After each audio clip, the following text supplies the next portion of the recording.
it is interesting to me to see the change of that. I've had sometimes a greater desire to eat the better options, or let me Mhm. try this that I don't know if I'm going to like it, but I'm going to try to make it because it's healthier. Whereas I'm not sure that I would have sought that stuff out before. Some of the Mhm. stuff that I've made or tried to just even make work. So I think I've expanded a little bit in the things that I eat, even in the short period of time, too. The guilt and the shame is definitely a change. I don't even know sometimes where that came from. I think it was a byproduct of just how bad I was feeling about myself, that Mhm. I was, okay, I don't feel good about myself. And you're continuing to do these things in your Mhm. head, are not healthy.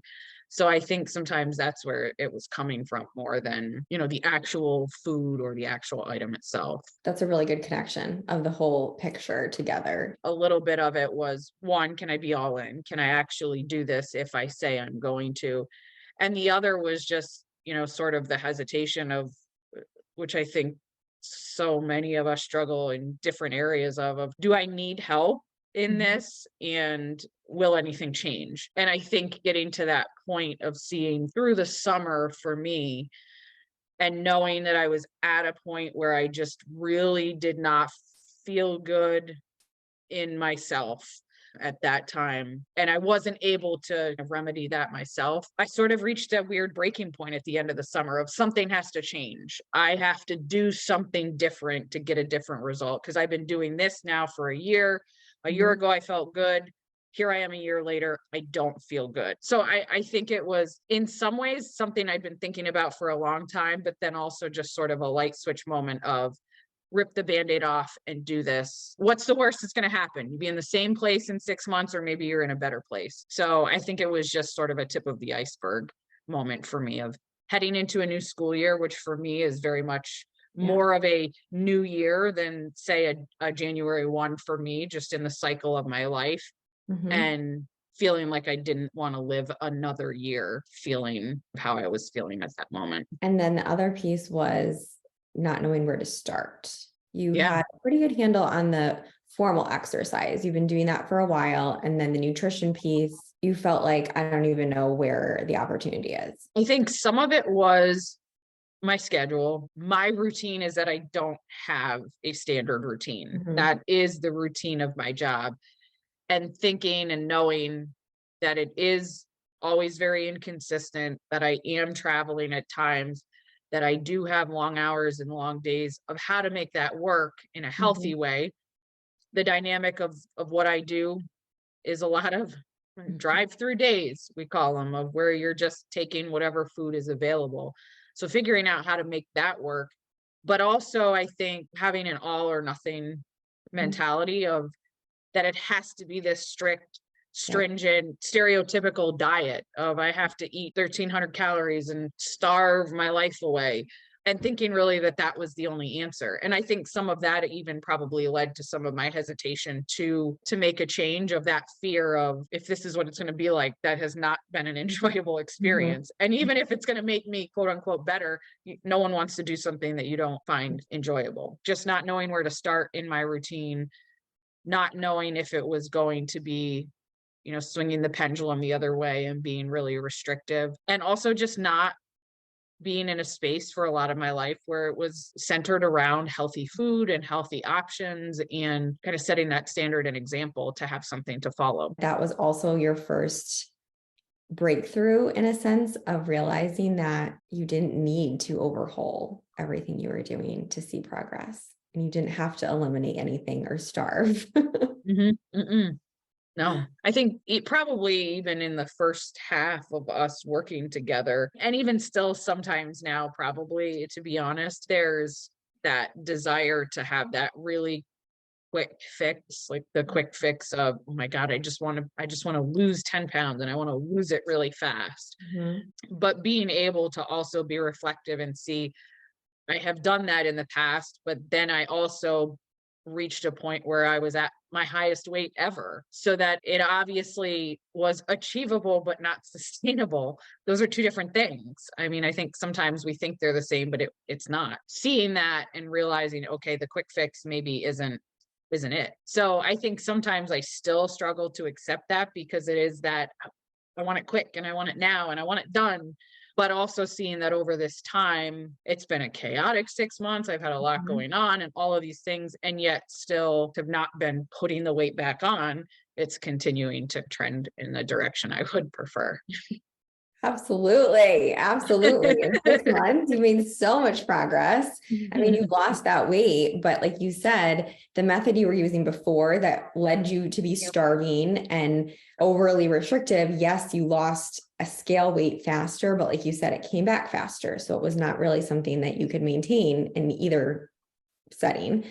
And then this method, it was slower, realistic changes that you could still, like you said, have a drink if you wanted to, or have the foods that you love and have bagels for breakfast, right? Like that's amazing, but Mhm. still see progress in a slower way. But now here we are 6 months later, and you lost the weight and maintained it through Mhm. very busy seasons of life and scheduling. Yeah.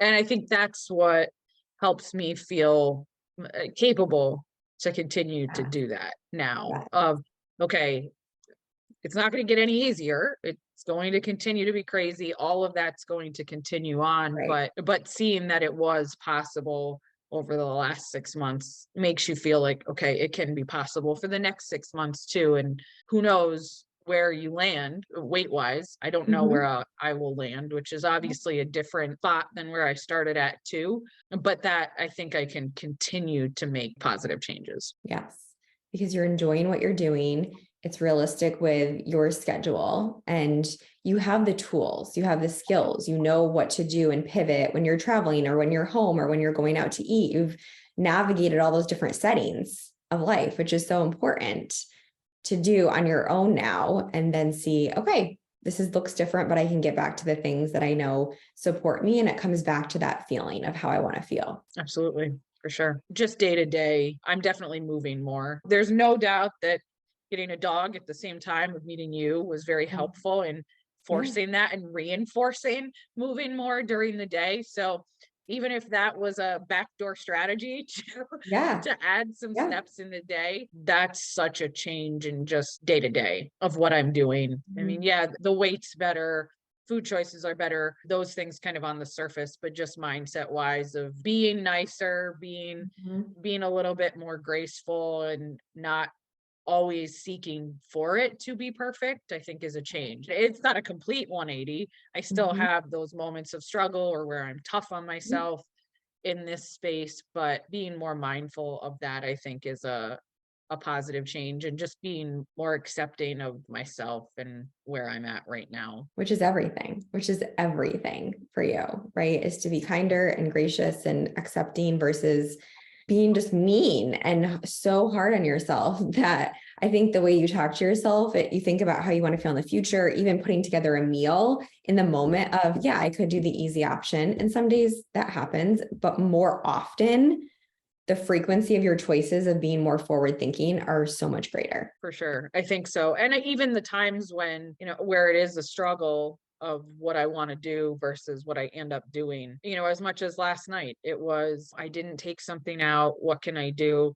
Mhm. Okay, well, rather than go and get takeout, can you just go and get the pre-made chicken Yeah. cutlet? And then you literally have something for your salad tomorrow and you can eat it for dinner tonight. I had to negotiate with myself to get there. It's not all rainbows and butterflies yet, Oh, yeah. but that I got there to the meet in the middle point of I don't have something, I don't necessarily feel like cooking, but what can you do to meet yourself right now, but also give yourself some freedom in the next couple days too. That is what it's about. It's all about the self-talk and negotiating, like you said, of working through that sticky part of, like I could do the easy thing, but here's an option I could do now. And it's also going to benefit me in the future, which is huge for you. Anything that you would say to someone that's hesitant for starting this for themselves, just from your perspective, where you were when you were starting this and where you are now, of just words of advice that would have been helpful for you? Sometimes you do just have to jump in, even when you are uncertain of where you're at or where you're headed, take the chance. I think everybody does get there at a certain point when they're ready. I believe that in a lot of things. I think particularly when someone reaches out to you, we're probably in our greatest moments of self-doubt. Casting that aside for a second and just saying, I'm going to kind of take this risk. 99.9% of the time, you're going to come out of it on the other side better than where you started. So I think just sort of figuring out a way to quiet that self-doubt and take a chance on yourself to just make things better. But I do think you have to be ready Yeah. to be committed to it for it to be a positive experience. For me, I probably could have tried to overcome that sort of self-doubt and talking myself out of it a little sooner. I got here when I was ready, but not being afraid of it, and truly not thinking that you have to give up your bagels and cheesecake. I really some days look at what I'm doing and go, I'm not really doing much different. To be Mhm. honest, I think it is sometimes more than what I'm eating, more just kind of the mindfulness of it and the planning of it rather than the actual selections itself. Just knowing that it can be small steps and you kind of can go at your own pace too. It has to be small steps. It has to be meeting yourself where you're at, regardless. And for someone that takes so much responsibility for other people just by nature of your job and who you are, that I think is the person that has the hardest time asking for help and asking for support. No doubt. In working with colleagues, particularly that also sort of lead other Mhm. organizations and are sort of at the top of whatever their trajectory or path is, you often spend time and helping lift the people up that are Mhm. with you, but there's no one actually for you to turn around to at times. So I think just by nature, you get used to sort of being self-sufficient, but not always in the most healthy way. So you do struggle to say, I need help with this. This is a problem I am not capable of solving for myself, or sometimes you just don't have the energy to solve it for yourself Yeah. when you're problem solving for others. So yeah, it is sometimes the hardest to ask for help when you're used to being the fixer. But just because you're other people's fixers doesn't mean that you don't need help. Realizing that and just being aware and not afraid to ask for Mhm. that is really important. Don't do it for other people Yeah. first. To me, that's a byproduct.